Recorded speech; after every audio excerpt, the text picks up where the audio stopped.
Hello दोस्तों, कैसे हैं आप सब। बजरंग कोचिंग क्लासेस में आप सबका स्वागत है। तो दोस्तों, पिछली कक्षाओं में जो है हम स्वर और व्यंजनों के बारे में पढ़ रहे थे। तो हमारा जो पिछली कक्षाओं में जो था वो व्यंजनों के वर्गीकरण के बारे में हम पढ़ रहे थे। तो आज उसी क्रम में हमारा जो तीसरा आधार है व्यंजनों का, वो कौन सा है? प्राणवायु के आधार पर। तो प्राणवायु के आधार पर देखा जाए तो हमारे कितने जो है व्यंजन होते हैं। व्यंजनों का वर्गीकरण दो भागों में हुआ। कौन कौन सा? अल्प प्राण और दूसरा महाप्राण। तो अल्प प्राण क्या होता है? वे वर्ण, वे व्यंजन जिनका जब हम उच्चारण करते हैं तो हमारे जो मुख से जो प्राणवायु है बहुत ही कम मात्रा में निकलती है, तो वो हमारा कौन सा होता है? अल्प प्राण होता है। और महाप्राण क्या होता है? हमारी जो प्राणवायु है जब हम इनका उच्चारण करते हैं तो हमारे मुख से जो है ये जो है बहुत ही ज्यादा मात्रा में निकलती है, तो वो महाप्राण के अंतर्गत आती है।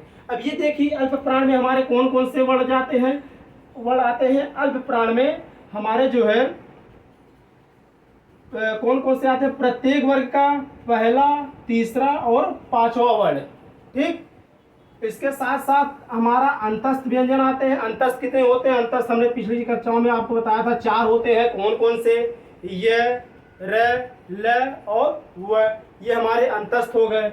और उसी क्रम में सभी स्वर जितने होते हैं, स्वरों की संख्या कितनी होती है? 11।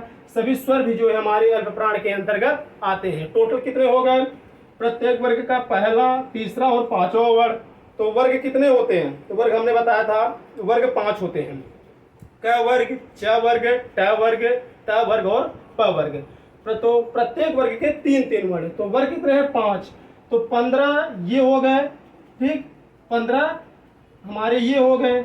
और इसके बाद अंतस्थ कितने हो? 4 अंतस्थ हो गए। और स्वरों की संख्या कितनी है? 11।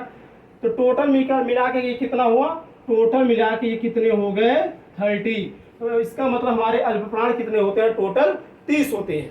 ठीक, उसके बाद आगे देखिएगा महाप्राण। महाप्राण अभी हमने आपको बताया था, जब हम व्यंजनों का उच्चारण करते हैं तो हमारी जो प्राण वायु है वो हमारे मुख से जो है बहुत ही ज्यादा मात्रा में निकलती है, उसे हम महाप्राण कहते हैं। इसके अंतर्गत कौन कौन से जो हमारे व्यंजन आते हैं, वर्ण आते हैं?